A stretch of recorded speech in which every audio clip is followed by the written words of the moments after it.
I would describe it as a compact multi-cooker that lives in the air fryer family, but adds a genuine indoor grill on top. If you are someone who wants crispy fries, charred vegetables, juicy burgers, and roasted chicken without waiting on an outdoor grill or heating up a full oven, this is aimed right at you. I cook for a small household most days, and this hits that sweet spot where speed, taste, and easy cleanup all come together. I am not trying to replace a full-size range. I am trying to get dinner on the table with less effort and more consistency. That is where it earns its keep. Design-wise, the choices here actually matter in daily use. The lid is heavy because the heating element and the fan live up top. Close the lid and hot air pushes down across a grill grate or a basket, so food gets heat from above and circulation all around. The control panel is straightforward. There is a row of cooking modes for air crisp, roast, bake, and dehydrate, and a separate set of grill settings that go from low to medium, high, and then max. That split is smart because grilling here is not a rebrand of air crisp. It is its own thing with more intense top heat. Inside the body, there is a large cooking pot that always sits in the machine. It is a ceramic-coated bowl that takes the heat well and cleans easily. There is a crisper basket that drops inside when I want that air-fried texture. There is a thick grill grate for steaks, burgers, and vegetables. Up under the lid, there is a metal splatter shield that covers the heating element so grease does not bake directly on the coil. That shield is removable and it makes a big difference in keeping smoke down and cleaning sane. All of those parts go into the dishwasher. The base feels sturdy on the counter, and the lid hinge stays put when it is open, so I am not fighting it while I move food around. Setup could not be simpler. The very first time I washed the parts, ran it empty to burn off any new appliance smell, and started cooking. The interface is not cryptic. I press the power button, choose a mode, set temperature and time with the plus and minus, and hit start. It preheats on its own, then beeps and shows an add food prompt. Close the lid and it starts the timer automatically. There is no digging through a menu just to get heat. Preheat is quick. On air crisp or roast, mine is usually ready in a couple of minutes. On grill high or max, it takes a few minutes longer to properly heat the grate, which is what you want for a good sear. Responsiveness feels more like a trustworthy tool than a gadget. The fan is audible but not obnoxious. The beeps are clear. The display is bright enough to read from across the kitchen. I can pause mid-cook by opening the lid, toss or flip, and close to resume. If I want to check doneness, I rely on a separate instant read thermometer. There is no built-in probe here, and honestly I prefer it that way because I can use what I trust.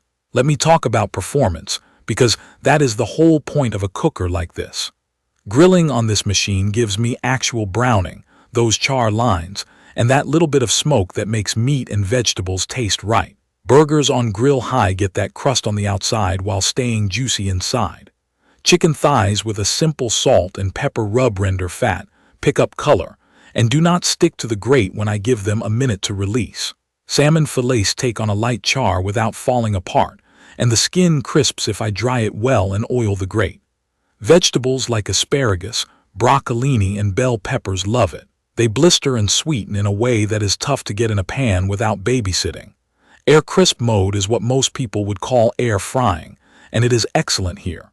Frozen fries at 350 degrees Fahrenheit need around 20 minutes in my kitchen, and they come out hot, fluffy, and crisp without a greasy feel. I toss them once halfway to even things out. Bone-in wings are a standout. I pat them dry, toss with a little baking powder and seasoning, set air crisp to 400 degrees Fahrenheit, and they finish with crackly skin while the meat stays tender. Leftover pizza gets a second life. 2 to 3 minutes on air crisp revives the crust without drying the cheese. Roast mode is a nice middle ground when I want sheet pan results without taking over the big oven. I throw in cut potatoes and carrots with oil and herbs, and they come out with that roasty edge. Bake works for small things. I do a batch of cookies or cornbread when I do not feel like heating the whole kitchen. Dehydrate is slow by design, and it is better for small projects like apple chips or drying fresh herbs. It will not replace a dedicated dehydrator for large batches, but it does work. I have put it through a lot of real meals. One of my regulars is a weeknight burger dinner. I preheat on grill high, form patties with a gentle hand, salt right before they go on, and drop them on the hot grate. The machine holds heat better than I expected for something this size. I get nice sear marks, and because the heat comes from above, the top's brown without me pressing or flipping constantly. I add cheese in the last minute and let it melt under the lid. The buns go in for a quick toast after I pull the patties. I do not get heavy smoke in the kitchen, just that satisfying smell that tells me I made the right choice not to stand outside. Another go-to is a tray of frozen fries while I grill chicken thighs. I start the thighs on grill medium to give the fat time to render. While those work, I toss the fries in the crisper basket, set air crisp to 350 degrees Fahrenheit, and they finish right as the chicken hits temperature. The timing lines up because the grill and the air crisp both take advantage of that top heat and the circulating air. It feels like two separate tools in one footprint, which matters when counter space is limited. I also use it to meal prep. A pack of boneless, skinless chicken thighs with a soy sauce, honey, and garlic marinade goes on grill high to pick up color fast. I have learned to pat them dry a bit before they hit the grate because excess sugar in a marinade can smoke. When I do that and keep the splatter shield clean, smoke stays minimal. For vegetables, I toss Brussels sprouts with oil and salt and use roast. They get crispy edges without going mushy in the center. Here is a small but important detail. That splatter shield under the lid needs attention. If I ignore it for a few sessions of fatty foods, it will trap grease and cause smoke later. The good news is it pops out easily. I soak it for a few minutes, scrub with a brush, and it goes back in clean. The grill grate and crisper basket go into the dishwasher and come out fine. The ceramic-coated pot wipes clean most days, though I still hand wash it to keep the coating happy. There are a few quirks you should know. It takes up a fair amount of counter space for what it does, and the lid needs room to open. The fan noise is present, especially on air crisp, so if a quiet kitchen is a priority for you, be ready for a steady whoosh while it is running. The capacity suits me, but if you are cooking for a big family, you may be working in batches for protein. 4 or more large chicken breasts at once is pushing it. A full pound of fries works better than trying to overfill the basket. I also wish the exterior stayed a little cooler on long grill sessions. I can touch the sides, but the area near the lid gets hot, so I am mindful of where I set my hands. What really sets this machine apart for me are the smart, simple touches that make cooking smoother. The preheat and add food prompts mean I never guess when the grate is ready. Closing the lid starts the countdown without a second button press. The grill settings map to actual outcomes. Low is gentle enough for delicate fish or hot dogs without splitting them. Medium and high do the heavy lifting for chicken and burgers. Max is that quick sear when I want color in a hurry. The included sticker guide with common foods and times sounds basic, but it saves me from grabbing my phone while my hands are messy. And I like that everything about the controls is predictable. The last used time and temperature show up again when I select a mode, so I can repeat a technique without remembering every detail. A specific use case that sold me on keeping this out on the counter is winter grilling. Where I live, outdoor grilling is not fun for a big chunk of the year. With this, I get the taste I want without stepping outside. I have done steak tips, marinated tofu, and even skewers with bell peppers and onions.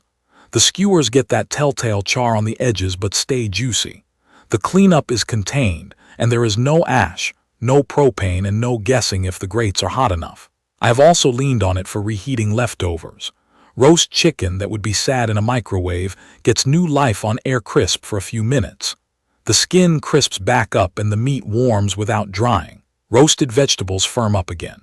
Even bread gets an oven-like revival without turning the big oven on. After years of cooking with it, I trust the Ninja, a AG301 Foodi 5-in-1 indoor electric grill, to deliver better results than a pan for many weeknight foods with less effort than a full-size oven. It is not perfect, it is not silent, it is not huge, but it is consistent, it is easy to live with, and it has held up to frequent use. The ceramic interior has not chipped. The controls still respond like day one. The hinge has not loosened. That reliability is what keeps me using it.